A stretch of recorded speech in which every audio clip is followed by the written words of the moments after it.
Bienvenue à une parole d'encouragement ce matin, aujourd'hui, avec Pasteur Marie-Noël.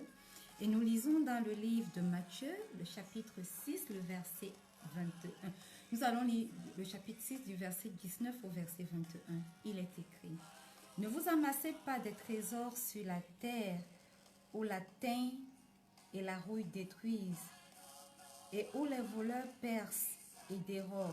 Mais amassez-vous des trésors dans le ciel, où la teigne et la rouille ne détruisent point, et où les voleurs ne percent ni ne dérobent. Car là où est ton trésor, là aussi sera ton cœur. Bien-aimés, le Seigneur nous révèle ici trois dangers qui menacent les richesses terrestres. Alléluia. Et ces richesses terrestres sont représentatives de tout ce qui...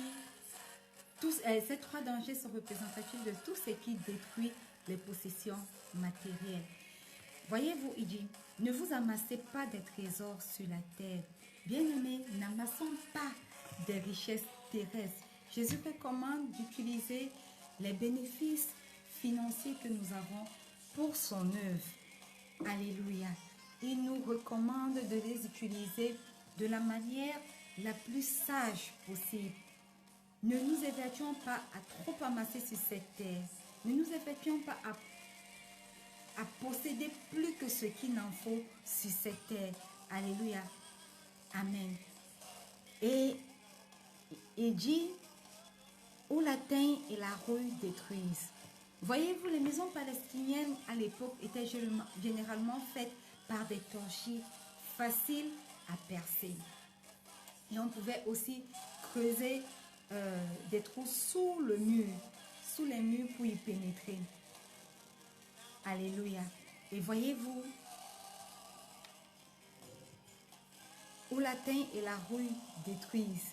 Les vêtements, quand nous voyons que les vêtements qui ne sont pas utilisés sont facilement atteints de teigne, n'est-ce pas, de rouille. Lorsqu'on les place quelque part et on ne repasse pas à côté, on se rend compte que ils sont atteints par la rouille, ou alors les mites ont attaqué, ont rongé et il y a des trous dessus. Et la Bible nous dit que sur cette terre, tout ce que nous amassons et que nous n'utilisons pas tel que nous devons les utiliser sont rongés, sont atteints par la teigne, par la rouille. Donc toutes ces richesses que nous amassons sont atteints finalement par la rouille et par la teigne. Et il y a encore dans ce même verset que nous avons lu, où les voleurs percent. En Orient, les voleurs perçaient les murs qui étaient faits en boue pour pouvoir dérober. Sur cette terre, tout ce que nous amassons souvent, qui n'a pas notre contrôle, est dérobé par les voleurs. Et il nous exhorte, amassez-vous des trésors dans le ciel.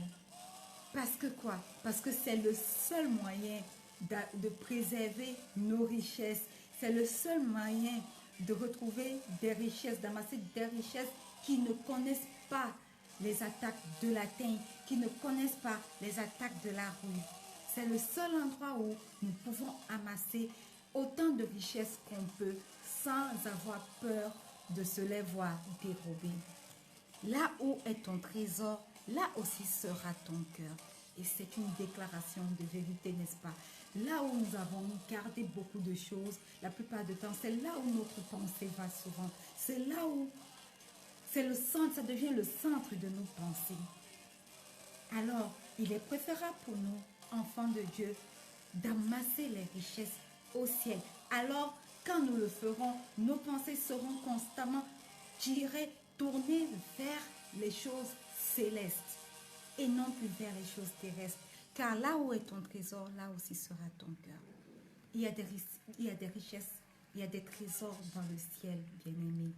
Il n'y a pas de plus grande sagesse que d'amasser des trésors dans le ciel où les richesses ne sont ni atteintes de teigne, ni atteintes de rouille et où les voleurs ne peuvent pas nous dérober.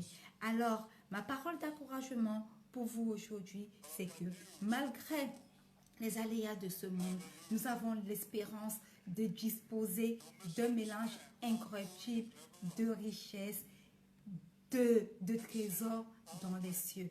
Alors, amassez-vous des trésors.